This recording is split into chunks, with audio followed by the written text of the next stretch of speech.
Cool. Well, morning everyone, and welcome to Global Chats. I'm trying to think. This is our 26th Global Chat. As always, topical, relevant, and we've got a fantastic guest in Caitlin Gleeson joining us today. Welcome, Caitlin. Thank you, Mark. So lovely to be here. Double espresso in and ready to roll. So super excited, and all the build up from us at our end, pre-connections and conversations have been fantastic. Like really insightful. Just the way that you think about the world, humans in it, AI, the interaction, and even when we were first introduced to each other via Roland. Roland is our was our global head of marketing. Connected you and I. We triggered our first conversation. And just the way you started that conversation really struck me and struck a chord. You kind of, yeah, interested in adoption and stuff, but really I want to know, like, what floats your boat, Mark? What are you about? More of a holistic connection. Like, what gets you up in the morning? And so right from the get-go, you had me with that kind of coaching approach. And we're going to be exploring coaching as an unlock for both performance and engagement throughout the call. But before we do, please do share a bit about what floats your boat and what inspired you to join Canva, Caitlin. Oh, thank you, Mark. Although I was going to say we made it, I think, 60 seconds into the call before mentioning AI. So I think we're doing well for ourselves. I feel like we're right on time. First of all, I just wanted to say thank you so much for everyone joining this morning. Really looking forward to, and I think sort of in the back half of today's call, we also have a chance to have an open conversation as well. So we'd love to hear a bit more in terms of what's top of mind for everyone else here today as well. In terms of the actual question, so I'm Caitlin. My background. I initially started in psychology, actually, sort of in clinical psychology, and that probably answers some of your question, Mark, of what floats my boat, which is that I've always been fascinated by the human mind, by our mindsets, our belief systems, and how that interfaces with how we show up and interact in the world, and particularly at that end of peak performance, how we then use that to unlock performance and potential in ourselves and then those around us. And then I soon found myself in organizational development and consulting for about a bit over a decade, really focusing on leadership and organizational development because I loved the potential of the scale in which you could then unlock that from a leadership perspective as well. So it was fantastic, and it took me in many different places. Some more glamorous than others. There were, I think there's always a bit of a myth about the travel consulting life. There's a lot of times that I sometimes sit in waiting rooms of airports with delays, but a really fantastic chapter. And then that then brought me to Canva about almost 4 years ago now. And so my remit at Canva is essentially looking at end-to-end leadership and coaching, development and enablement, and everything that sits in that space. So it's been an incredible journey. I think particularly in this latest chapter at Canva. I think and we may touch on this at different points in the conversation, but Canva as an organization has very much completely evolved and continues to evolve and transform at such a rapid pace that it's definitely kept things very interesting, but it also means that the role and the focus of the work has also evolved in pace with that to make sure that we're really focusing on where the business is at now and also where we want to continue to be heading. So when I first joined Canva, essentially what we were really focusing on was basically defining and then building the entire leadership and coaching system from the ground up. So everything from starting with that first pillar of clarity of what actually do we want leadership and coaching at Canva to look like? What do we need it to look like in terms of achieving our future ambitions? And then building the end-to-end system of everything that then brings that to life. And so that's everything from, formal development programs through to enablement on the job, through to reward and recognition, through to insights, and everything in between. So it's a bit of a whirlwind of my journey, but I'm really excited to sort of be here today and to jump into some of those themes. Beautiful. And I love that you welcomed the audience and appreciated them investing their time in today. And all you need to get the most out of today's session is your presence your attention and your curiosity. And you can show your curiosity through Q&A in the chat, or I'm muting a little bit later on. As Caitlin said, there's a live opportunity to just ask questions, reflections, or share what you've particularly appreciated that Caitlin's been sharing with you as we go through. Um, Now, you talked a bit about the evolution, the constantly evolving and changing landscape and context that Canva not only is operating in, but the way that it rolls. That is the organization. I never quite got to the what really inspired you to join Canva. Was it that opportunity to continually evolve, or was there something else that floated your boat and connected you to the organization in the first place? Yeah, great question. And we could go down many rabbit holes in that regard. I think in terms of if I look back to 4 years ago of that initial step into Canva, very much was a black box of an unknown. But I think what was so exciting and energizing was being able to define and shape and then scale leadership from the ground up, rather than sort of inheriting sort of a pre-existing system and rolling with that as well. So I think that was particularly exciting and energizing. And then I think what has really been energizing in the role as well is really, and I'm sure I'm sort of preaching to the converted here in terms of the everyone who's joined here, but the power and the lever that leadership has in terms of scaling culture, but then also scaling an organizational strategy, and taking an organization from where it is now to where it needs to be in the future. And I think what's been exciting, particularly in Canberra over the last few years as well, has really been that inflection point of transformation where Canva has gone from, so where it was established in about 2013, with two people. We're now at 5,500 roughly, and that's including a lot of global acquisitions as well. And I think really looking at how do we actually take the organization from a startup culture, a startup environment, through to scale up, which is sort of that next phase, through to a truly leading multinational enterprise organization. And that has now added a new layer in the last even just 6 months or so, which is what does it mean to be a truly AI native organization as well. And currently Canva is the third most used, it's actually even surprised me, but the third most used AI platform after OpenAI and Anthropic. So what does that then look like to set up the entire organization so that that AI native culture and fabric is also matched to how we actually develop and position our product? Amazing. I just get excited and tingles as you describe everything that is Canva. And even as I read about the purpose to empower everyone to be a designer, has that kind of overarching make a difference in the world continued to be like the leading light or the beacon that you're drawn towards as an organization, or has that shifted in that 13-year evolution from two to 5,000 plus?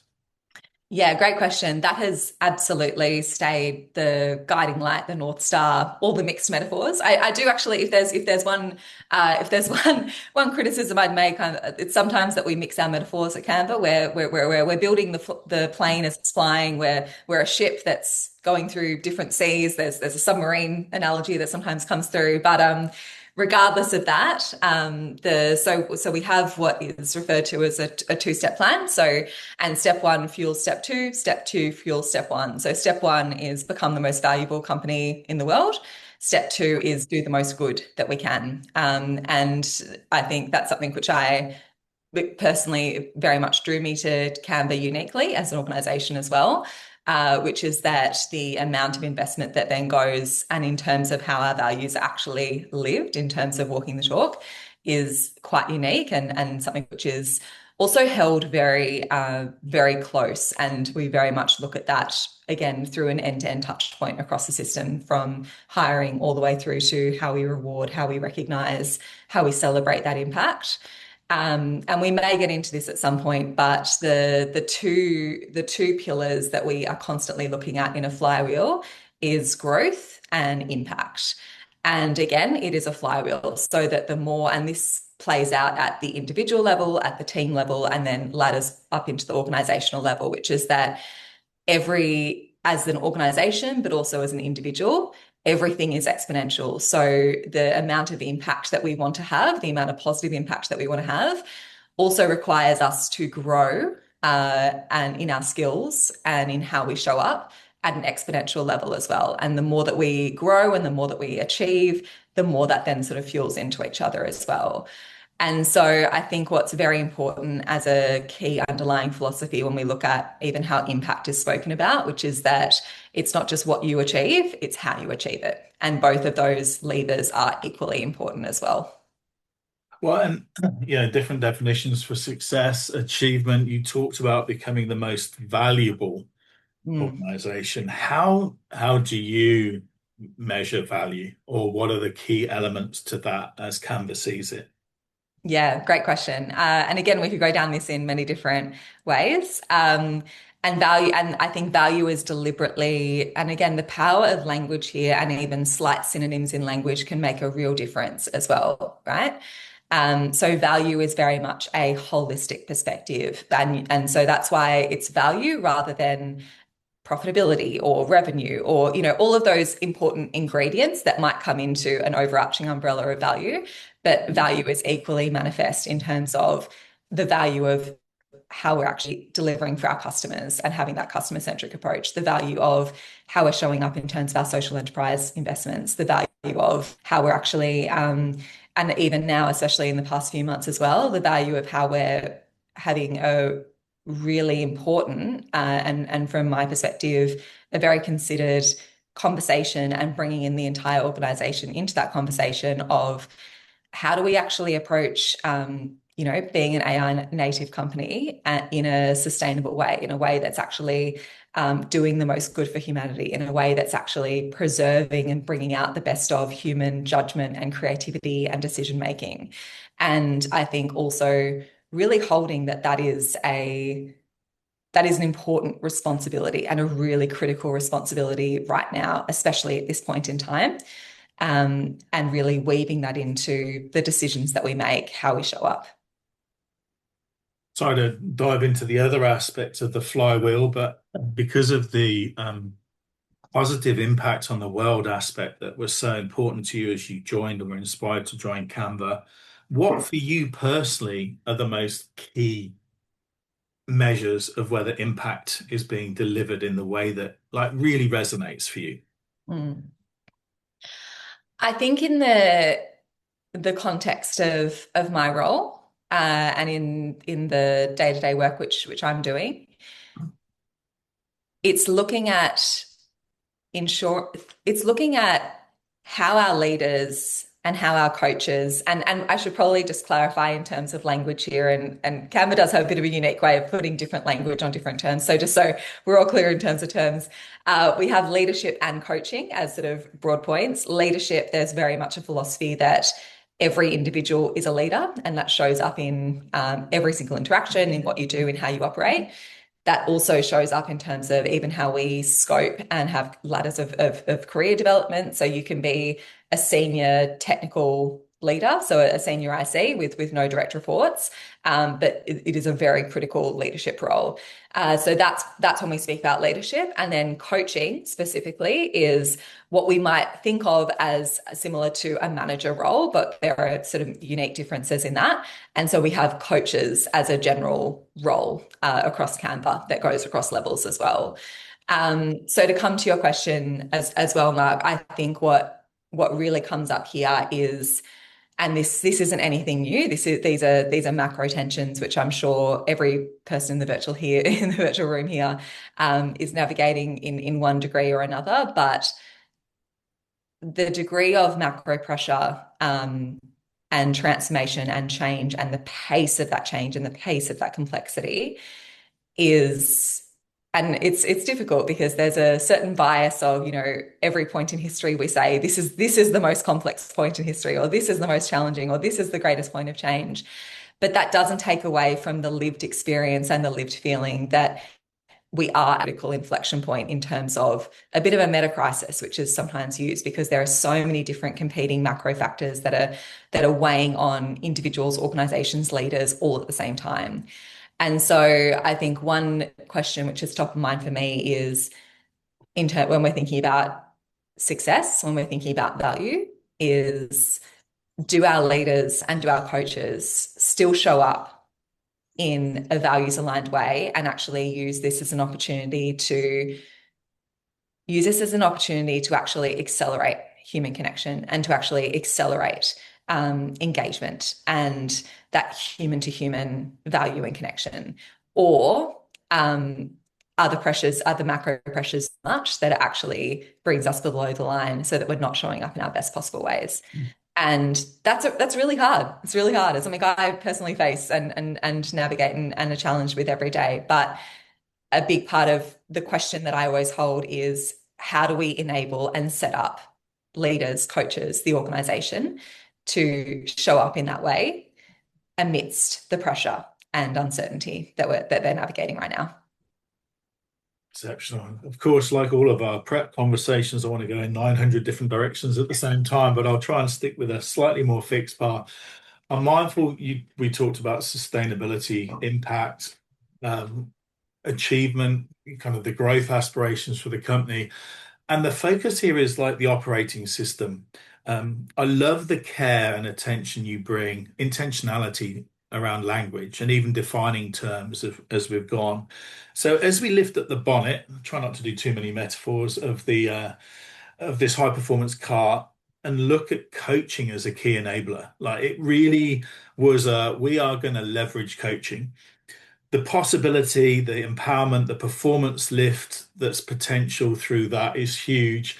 Like, what led you down the coaching path, and what does coaching as a management approach, even the roles being coaches, what does it mean to you and to Canva? Because that was in the original design, right? Right from when you joined here 4 years ago, coaching is the unlock. So you would have brought a lot of passion to that. Yeah, and it's been an incredible, again, a really interesting story and evolution as the organization has started from, a team of two or three all the way through to where we're Yeah. at now. And so the origin story of how coaching became such a nexus in terms of that unlock, but also in terms of continually driving that flywheel of growth and impact, was actually originally because our founders had really transformative experiences with coaches. And when they themselves were navigating those incredible turmoils and trials and tribulations, but then also, exponential growth that outpaced and took them to out of their comfort zone continually. They themselves experienced the power and the potential that coaching actually had to support them to be able to step up and to actually be able to see. And this is something which we really embody in all of our coaches as well. This mindset of, and again, this is where I make it a little bit philosophical of the one of the sociologists. I think it's Charles Cooley, and I'm always going to mix up the framing of this, but it's not. I'm not who I think I am. I'm not who you think I am. I'm who I think you think I am. And by that, the idea is that every conversation is not just a mirror, but it's a catalyst and it's an opportunity to actually have a coach actually unlock and support potential in yourself that you might not even see, that you might not even know was possible. And so after the founders had sort of had that original experience, and again, as when Canva was originally like a very, very small organization, and a startup, they wanted to, and there's a big focus on democratizing access to growth, access to skills, access to opportunities as well. That's a really foundational belief in our founders that sort of is manifest across each of our different touch points. And so then at those early days, they wanted everyone to have access to the kind of experience which they did. And so that actually formed before we had any kind of formal management or coach roles, because the organization was so small and, scrappy and startup and chaotic that we didn't need them at that point. That actually led to the formation of an internal coaching team, which is still there, which we still have today, which is essentially a small team of dedicated executive, but also personal coaches who anyone in the organization can have to guide them through, experiences, through 6-week journeys, through even just one-off unlock sessions or breakthrough sessions as well. So that then offered to everyone in the smaller evolution of the startup. And then as you then get to those different inflection points of scale of, startup to scale up, it then became that question of, okay, we actually need a little bit more structure. We need to make sure that everyone has enough of that guidance, enough of that support from that kind of managerial perspective. But intentionally, the role was actually designed as we don't have managers, we have coaches. And so in the place of, and I would sort of put that as, if you're thinking about kind of the mental model of where a manager would sit in an organization, instead we have coaches. That Mm. is not to say that coaches, especially now, and especially as the organization has continued to mature, to evolve, to grow, which again has happened in huge ways across even the last couple of years that I've been there. So coaches do still lean into some of the responsibilities or some of the expectations that you would think of a manager. So they do support in terms of performance, in terms of impact, in terms of particularly when we're then thinking about that dual hat of leadership, in terms of cascading strategy, of setting team leadership, of team goals. But the real focus and the real difference that I would say is that the heart of it is a focus on empowerment, a focus on, and this imbues in all of our development offerings. We very much train every single person in a coaching role in all of the key skills and mindsets that you would actually expect of a professional coach. Um, Big focus on growth mindset, big focus on the phrase that we use is handing over your Legos. And that's very much it's not an idea, but it's actually an expectation because as a coach, we are now needing to scale the org and scale our impact so rapidly that you can't keep holding on to your Legos. You need to hand over your Legos so that you can then continue to step up and you can have your team continue to step up as well. So the other kind of key element, because I'm sure many of us here are familiar with, the coaching style of leadership, and even, I've worked in other organizations where we've rolled out leader as coach programs.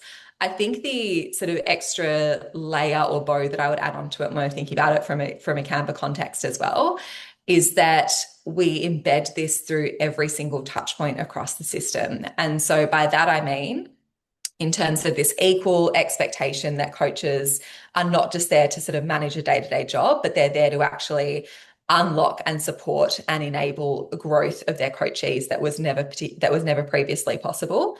That's then embedded into and that's been a core part of my work initially, of like really setting up that clarity of like what are the expectations of a coach and then how do we build that in. But every coach is just as accountable for their coachees' ongoing growth and how that's manifest as they are for their performance as well.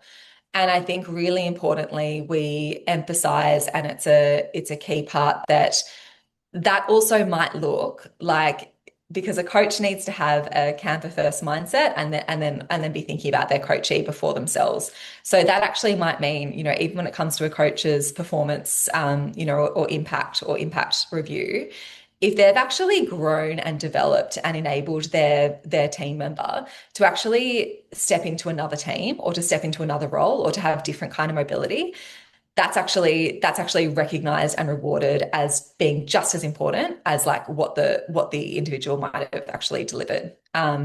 So that real emphasis on the growth mindset, the empowerment, and that coaching style, rather than having that directive style, really sort of captures the essence of how we think about coaching. Oh, it's so powerful. This agency and empowerment through coaching conversations being lived and breathed, but also a focus, I think you said around that, handing over your Lego and your own growth at the same time as growing your team. So evolving yourself. How do you support the coaches to continue their growth, whether it's in coaching or anything else, ongoingly? Because there's always a focus on the team. and how do they lift themselves? I'm just fascinated. How do you manage their own development ongoingly? Yeah, is it supervision? What is it that you're doing to unlock coaches to continue to evolve and grow themselves? Yeah, absolutely. Oh, okay. Now we could open up the rabbit hole of that. One extra lens I would offer as well is that there's a real there's a real focus and value on the importance of craft, and by that sort of, technical expertise. And we do have which is, it's quite common in sort of tech organizations, but we have what is sometimes referred to as a bit of a player coach model as well. And so the coach role, and it's tough. It's when we talk about, wearing different hats and flexing and adapting.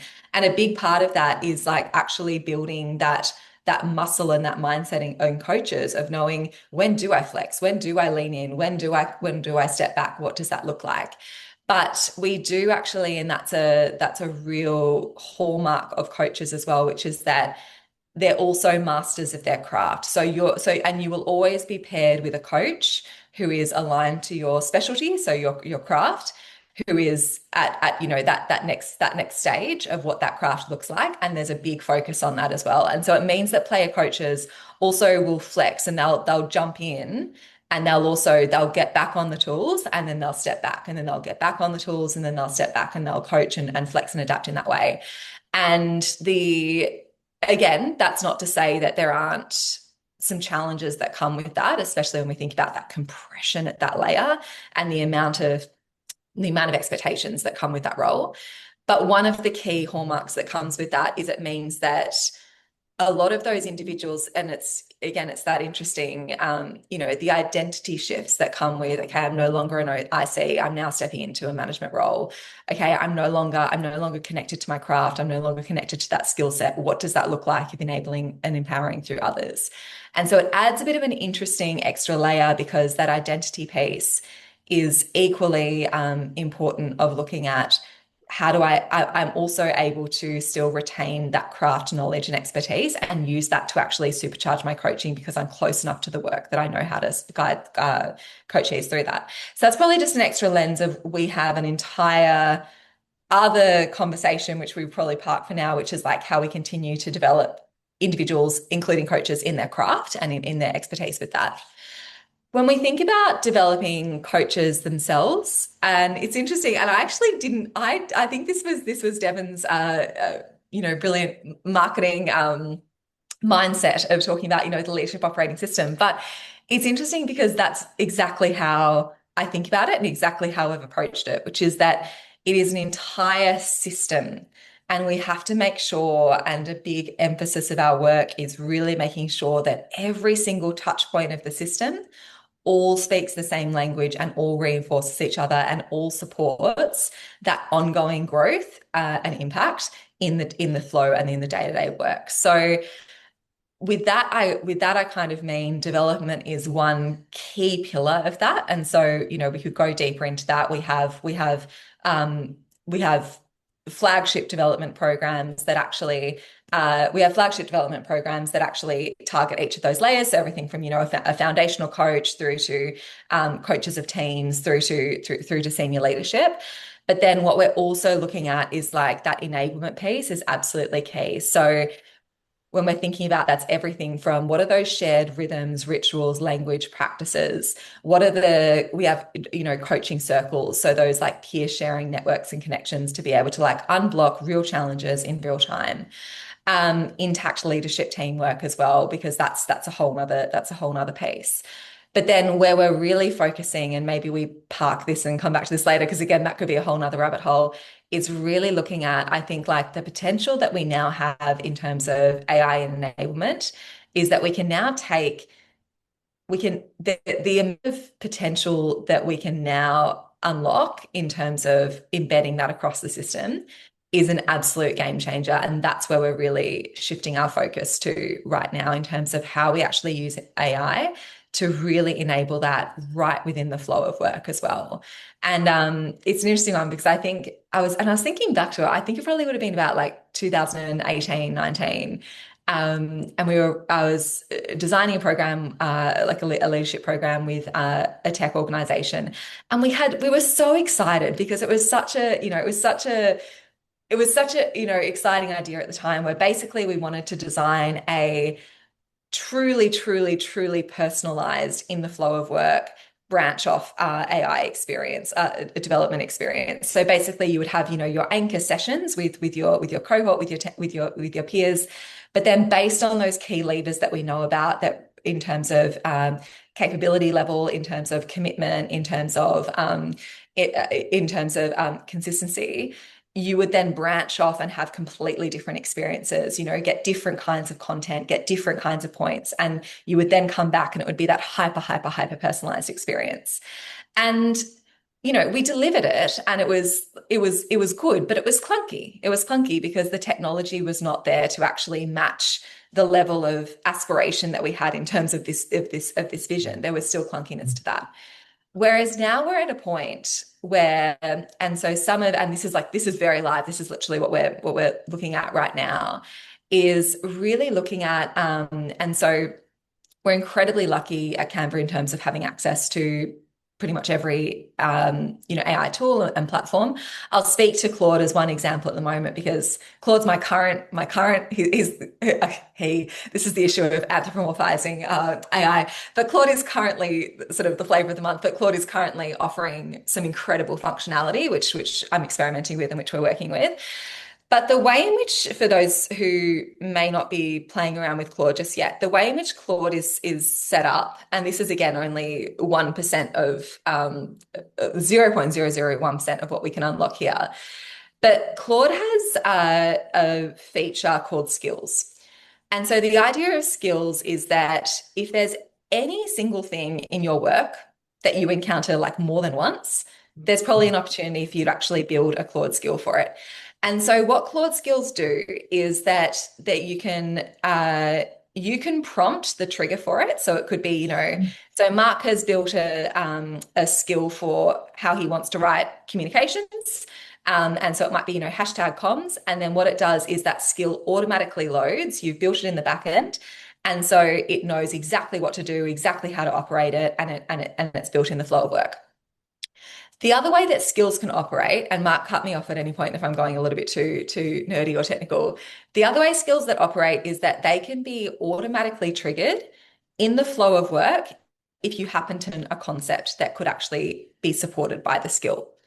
And so by that I mean, if you're there in Claude, if you're using Claude in chat, in co-work, in different points, whatever, and you have any situation that involves feedback. So it's like, I need to have a feedback conversation, or I'm structuring my feedback, or I'm dealing with a difficult stakeholder. You might not even mention feedback. You might say, like, how do I approach it, different points, whatever. What we've built is on the back end part of the system, because we have a very, very strong feedback culture at Canva. On the back end half of that system, what it will automatically trigger without anyone asking for it, without any friction, it'll automatically coach you through a really simple process of like, how do you actually structure feedback the Canva way in a way that's like clear and kind and going to land? And so again, it's like no friction. It's no triggering of a prompt of someone saying, oh, I need to go find this, I need to go do this. But in the flow of work, in that exact moment when like, I need to have a difficult feedback conversation with my direct report, it's built that consistency in language, in approach, in principles, which again, doesn't replace some of those like deeper touch point programs of really diving into the mindsets of what's actually blocking you from having that feedback conversation. That has a really important time and place. But it's thinking about all of those little moments in the system that we can actually build in that way as well.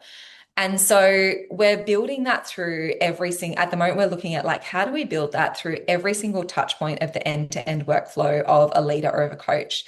So for example, if a coach is taking on a new team, or they're leading a change, or they're taking on a new direct report, it will automatically be triggered through a workday change that they've changed their team line or their training line. And in the flow of work in Slack at that exact moment, they'll get the nudge with like, here's the coaching circle, which is about, how to set up your team for success. Here's the key tool that can actually, set up your team with a team charter. And like, here's a couple of really, 3 reflective prompts of thinking about like how to actually show up for your team in that moment. So again, it's really thinking about the timely, the relevant, the micro personalized, but also really, and again, coming back to that macro principle of democratizing that as well, so that our coaches are so busy, leaders in every organization are so busy that it means that they're not out searching for things or looking for things. It's coming to them in a way that sometimes they might not even be particularly aware of as well. So that's, and again, there's more we're looking at there. We're looking at, I'm currently navigating some feedback conversations with Claude itself as I'm trying to build out a Claude skill. People say that I did actually say there was some engineer who posted the other day, I think like Anthropic sent the engineer an email saying like we really, which is a whole nother rabbit hole, but Anthropic was like, we really care about the psychological safety of our AI bots. So like please don't abuse Claude when like Claude doesn't, do the right thing or, deliver the right thing as well. But currently what I'm looking at building out at the moment is we know that we've got a plethora of like resources and tools and ideas and different points, and it spins up in different specialties and different global locations and different points as well. What I'm building at the moment is like a coaching concierge skill, which basically it can plug into the background. So again, coaches like don't have to do anything. It's already plugged into the system in the background. And then as a coach is engaging in their workflow, it'll surface the right resources, the right language, the right philosophies that they need right when they need it as well. Oh, that's so powerful. The learning to learn just in time nature, really informed by data, absolutely customized. And the beauty of Claude is it's very language nuanced. It's very good at using language in the right way, meaningfully in the context that it's in. I love that. And it, of course, lends itself to the kind of coach on your shoulder, the ability, but also then maybe a supervisor. I mean, is there data being stored on the person's performance in their role? Managing that care and that well-being piece. Even as we prep for this session, we were talking together about, different members of the audience will be on different ends of a spectrum of AI adoption versus full implementation versus probably not what is AI, but what's the purpose of AI and how do we enable and unlock it? Uh, could you talk to some of that more ethical aspect? Because I know it really matters to you, Caitlin, just to help frame us, and then we can have a little bit of a look at the psychological safety that comes with creating that learning zone as a spin. Yeah. Here we go. My favorite thing to talk about right now. And again, I found myself the other day. I was in like a social situation. Like there was no work context to it, and I found myself talking about AI, and then like those kind of out of body experiences you have where you're like, oh, I've become that person. I've become that person. But there's so much to unpack right Yeah. now, Yeah. particularly at this point in time. I think to your point, Mark, I think it's really important to acknowledge that AI is currently many different things to many of us currently, and sometimes to ourselves all at the same time. So, and this is the heart of when we talk about holding polarities and the adaptive work as well, which is that Tristan Harris, who leads incredible work from the Centre of Humane Technology and who is a great spokesperson for this.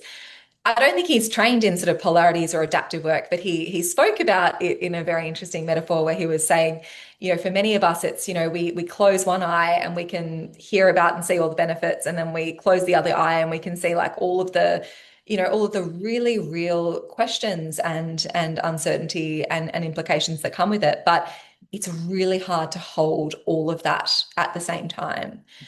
And so I think, it's not like a 100-watt light bulb where, we turn it on, we turn it off, and it's all the same experience for all of us at the same time.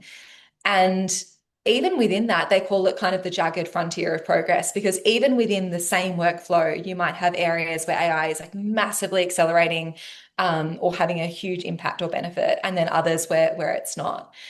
But I think what's really top of mind for me in this entire space at the moment is that And this has always been true. This has always been true of any kind of change and I think the way I'm thinking about it is that there's just a whole nother layer that comes on top when we think about AI, which is that work has often played the role to provide us with a sense of identity, of stability, of meaning, of connection. And all of that, and this is again the both and. This is not to say all of the benefits that are possible, but all of that can be threatened by this nebulous concept of AI. And again, the macro rhetoric at the moment, there's a lot of different experiences which are going on at the moment. And so I think what is really kind of coming up for me is, and it comes back to, that really classic idea or research around, broaden and build, or, survival creative mode, which is that we know as human beings, and again, this is true of any kind of change, but we know as human beings that when we're stressed, when we're in that survival mode, and again, that can come with, I've spent my entire career developing these skills and this is my identity. And now I have a PhD level point of expertise of that in my pocket. What does that mean for me? What does that mean for my role? What does that mean for my value? And so I think when we're then thinking about when we're in that survival mode, we're actually not able to access possibility. We're not able to access creativity. We're not able to access experimentation. And we just know that from an evolutionary perspective, right? Like our focus narrows because we're focusing on survival. And so I think where the macro question that I'm toying with and thinking about a lot at the moment, which is how do we actually help our teams, our leaders, our organizations be in that creative, broaden and build experimental mode and get them out of that survival mode. And I think a couple of key areas which come to mind, and I can, if it's helpful, I can speak in more detail to what we're doing at Canva. But I think the first key pillar is really defining like a clear, compelling narrative and clarity on like what good looks like and what we're actually trying to do here with AI. That is co-created with the organization, because I think at the moment there's a big agency and trust tension that a lot of individuals are facing. But then allowing flexibility for how this actually manifests across different roles, because it will look very, very different if you're in customer service versus people experience versus engineering versus sales. And I think what's so interesting at the moment is that this narrative is so, so different, not only across different orgs, but also within different orgs. At the same time, with the same technology, we're actually hearing some people say, I'm getting pressured by my org or my boss to be using lots of AI. We've got some of these frontier labs are doing what they're calling token maxing, which is just wild when you think about incentives, which is like who can use the most amount of tokens of AI, which again, you think about it from a revenue perspective is a disaster. Then you've got other organizations or individuals who I'm speaking to who say, I am not allowed access to Yeah, these systems. So censorship. I'm hiding how I'm actually using this because this isn't. And so the variety of what's going on at the moment is huge. So in terms of how this is brought to life within Canva, and again, this is very emerging where we're working through, and we haven't got the answers as well. And I think that's actually the biggest thing I would say. If you read, and there was almost, there was that very often cited MIT study, which I actually just read the other day. Apparently, all of the methodology was flawed, and that actually wasn't the results that came through. But everyone cited it, right? Where it was like 95% of organizations haven't received their return on impact, and like this is what's happening. And I think there was almost, and I felt it as well, when you hear big headlines like that give you some degree of certainty of like, is this good? Is it not? There's almost a bit of a relief because it's like, okay, it's not that good. Like we're okay, transformation isn't happening. But the fact is that sitting in that uncertainty is where we need to be to actually explore and understand the possibility, because we actually have the leaders of OpenAI of Anthropic actually saying we don't know what this technology is going to be within 3 months. So if there's any narrative or any research that's saying, and again, these are good signals, but like if there's anything which is saying clear and definitively, like this is good, this is bad, that's a bit of a red flag for me as well. So in terms of Canva, we're very much our AI native narrative from a macro level is that we're bringing the best of creativity, judgment, decision making with AI to actually create what was not previously possible. And there's a big part of that of like how we actually step up and achieve things that were not previously possible. But I think what's really important is really hyper individualizing that job crafting, that agency, that personalized what's in it for me. And so again, with a skill, we've actually set up a skill so that you can actually go chat with Claude and be like, hey, here's my workflow, here's my day, here's my role. What do I do? And it will actually guide you through what will be most helpful for you rather than imposing in a way that you can actually craft that you can have agency rather than imposing like here's what we expect everyone to do and focusing on like impact or use as on activity as opposed to impact. um so the agency I think is absolutely key. The job crafting is key. The creating space and for experimentation is absolutely key. And we know that with any kind of complex adaptive system is that they can't be over optimized because if a system is over optimized to the brink, it's actually very brittle. It has no flexibility. And so when we think about when we don't know what this can be yet, how are we actually protecting that time for experimentation, role modeling that from leadership, so that we can actually build that. And so last week we had an entire AI discovery week.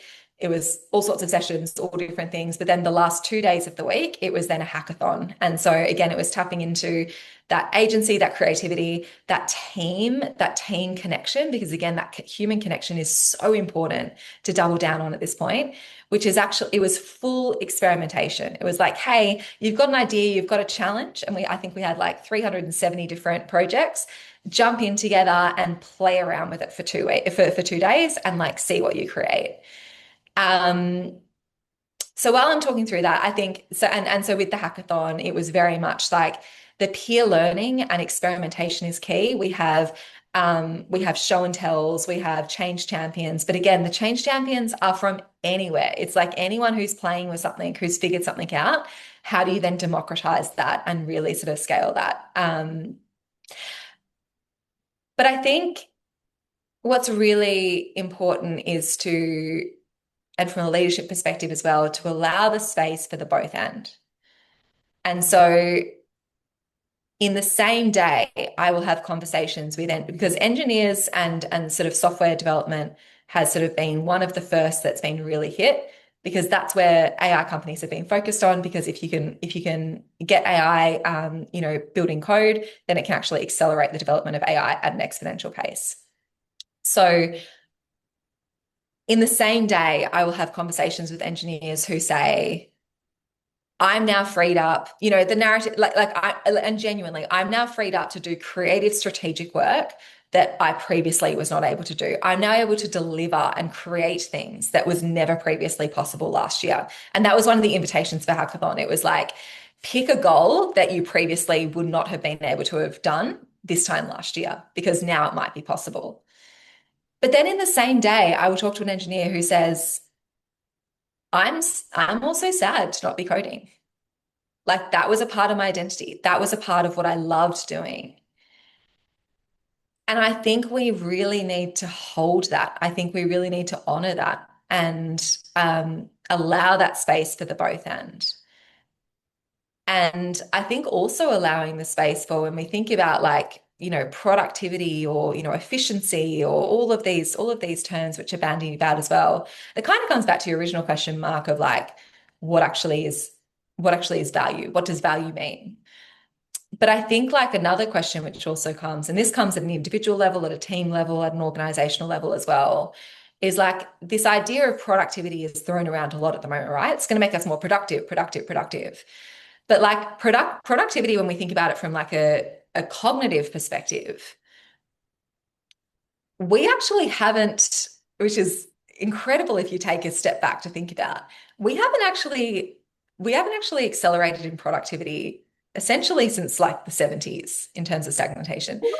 If we were told in the 1970s, in the 1970s, the amount of technology that we would have, that you would have a screen in your pocket that would access anything to the internet. You could press one button and speak to someone in Malaysia.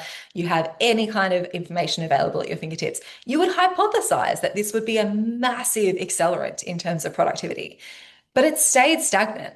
And again, there are different hypotheses or reasonings behind this, but from my perspective, a very compelling idea, a lens of this is that at the same time as we might have gotten a lot of these benefits that come from this technology, we also have a device that actually makes our attention span so brittle that we are interrupting ourselves every 40 seconds, that we're checking email 3 times a day, that we're constantly overloaded with like stimulation that's actually flooding our dopamine systems. Like I could go on, but it actually has led to net not that huge accelerant and benefit of productivity.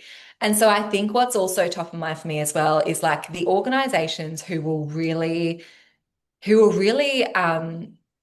figure out how to harness this technology for good and for productivity or for value or for whatever is most top of mind, is those that will actually harness and protect the true focus of their employees and their teams, rather than rewarding that pseudo productivity. And you might have seen there was some research coming through from BCG around this idea of like AI brain fry, of like the context switching that involves. And interestingly, this was actually a less pronounced effect for those in management roles, because I think for management, they're quite used to that constant context switching, right? Of like, I've got this person asking me this person doing this, whatever. But working with AI systems is actually very, very similar. And so they're actually saying that like a lot of people will get to the end of the day and they're like, I'm exhausted and I actually haven't achieved that much because I've like sent off lots of different things and I've been scattering and doing different things as well. And so I think like taking a real step back and asking like, what is our narrative? How are individuals actually having the agency to co-create that? How are we thinking about identity, connection, meaning, and purpose? How are we allowing that flexibility for experimentation, which is completely separate from like performance metrics, having that role modeled from leadership? How are we allowing that space for the both end? And how are we also thinking about that true cognitive real estate that is actually true productivity, which would actually involve us thinking really carefully about what our incentive structures are and what we're rewarding.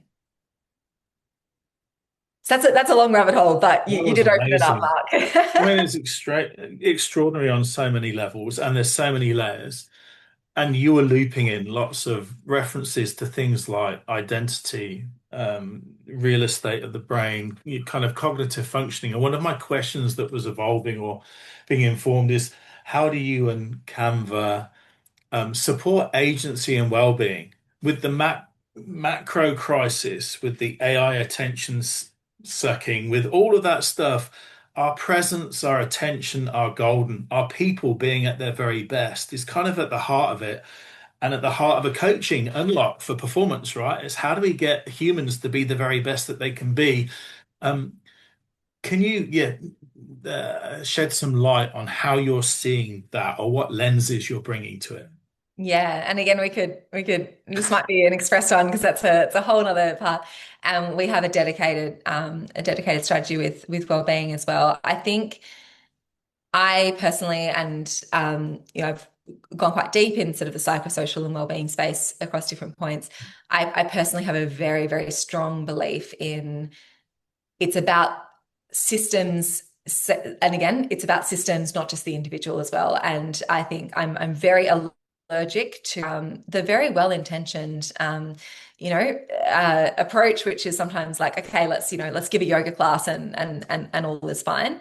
I think what is an interesting one in terms of Canva is, yes, it's a tech organization, so yes, there's the flurry and there's the craziness. And I think one of the things of hackathon was that people demolished 50 meters of pizza within 7 minutes or something, if you're talking about metrics to talk about. But I think when we think about the real currency of what actually is supporting, enabling that well-being, the coaching role is absolutely key to that. And so we train coaches specifically in everything from And again, well-being is not just the mental health conversations, but we actually do have that of like how to have their conversations around mental health, how to identify early signals of burnout, how to actually support your coachees through that, all the way through to peak performance. But that's a key part of what we actually set up and enable our coaches to do because they are such a frontline support of that as well. I think it's everything from that through to looking at role design, through to looking at clarity of systems, all of the psychosocial hazards and enablers of that. But then I think also, and especially in these kinds of days as well, it's also not losing sight of all of those energizers that actually keep us going. And it's the human connection. We have a very, very strong celebration culture as well. So yes, you strive for and you achieve really big goals, but the celebrations that it's a huge ritual. So the celebration, the recognition, the connection, and being really intentional of like, and again, I'm mindful I went down lots of different examples in terms of sort of the AI enablement piece, but also doubling down on like the human real estate and connection, because that is more important than ever. I think just being very intentional around like what we use that time for rather than it being, a very long PowerPoint presentation or, a show and tell of different things, like it's a real time for humans to come together, to have safe spaces, to connect, and to, work through the weird, wacky world that we're in right now. Extraordinary round off. I'm mindful in a deeply human way that I was trying to stay connected with you and the conversation, and we'd invited people to be participants in Q&A, but I ended up with so many questions coming in that I just tried to bring my focus to you because the exploration was going at such a high speed. So I'm going to invite after the session, when you get a chance, just to reflect on some of the questions that have come in through the chat in order to be able to provide a bit of a richer feedback loop to the audience. At the same time, acknowledge them and recognize that I didn't get to touch on their questions. So apologies for that, audience. I do want to round off with just a humongous thank you. Like for the deep thinking and presence that you brought to this entire topic, both the leadership unlock, the operating system, but also the nuanced thinking that sits behind the scene of what it really takes to drive performance whilst focusing on what really matters, the people in our organization that make it happen. Like you really modeled that beautifully. So thank you for bringing all of that and more huge exploration into this space for us. I found it incredibly insightful. As a build, as a little build on the last bit that we were sharing, I'm just going to pop into the chat the next global chats that we've got coming up. You all know I tend to do a here's what's coming. The Thrive research, Nick Petrie's work for the last couple of years on what allows for sustained high performance without burning out. Some of those early indicators to later ones, and a yoga class that might not be the answer, or it might be. I mean, it's very individual, agency and where people are at. So he explores the systems aspects as well as the individual's role and agency around empowering themselves to be well and what allows for that. So come join us and Nick for that next global chat. We'll do a follow-up, myself and Caitlin, with the Q&A that you've popped into the Zoom chat as we've gone to make sure that we cover off some of those key points. And just the final, please show your appreciation via the chat, just with what's been your key takeaway or have you appreciated the most about what Caitlin shared in this session? So it's a reflection moment just for all of you. What's been your key takeaway or you've particularly appreciated from what Caitlin's been sharing with you today? And just pop that in a chat because that'd be a great way to celebrate the genius that Caitlin brought to the call, which it truly was, Caitlin. Thank you. And then any final crowning comments from you, Caitlin, just as we close off the session, a couple of minutes left. Anything else you'd like to leave me, our audience, yourself with as a final kind of reflection from you? Just an immense thank you. I know that, and especially when we're talking about, how time stretched we can be as well. I think it's just so wonderful to take a step back, and so thank you so much for being so generous with your time, and also open invitation again. And I think when Mark and I were first meeting, we were like, I know the time will fly by, but I think the time really did fly by. So do feel free to reach out to me. I mean, we'll look at any of those questions as well. Please feel free to reach out to me directly if there's anything you want to bounce on or anything I can support with as well. Awesome.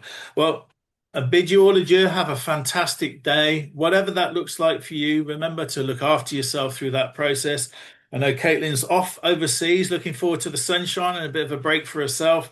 So, again, thank you for making the time whilst in that final push before going on holiday. So, everyone, enjoy. Until the next global chat on well-being with Nick Petrie and sustaining performance without burning out, I'll love you and leave you. That's it for us.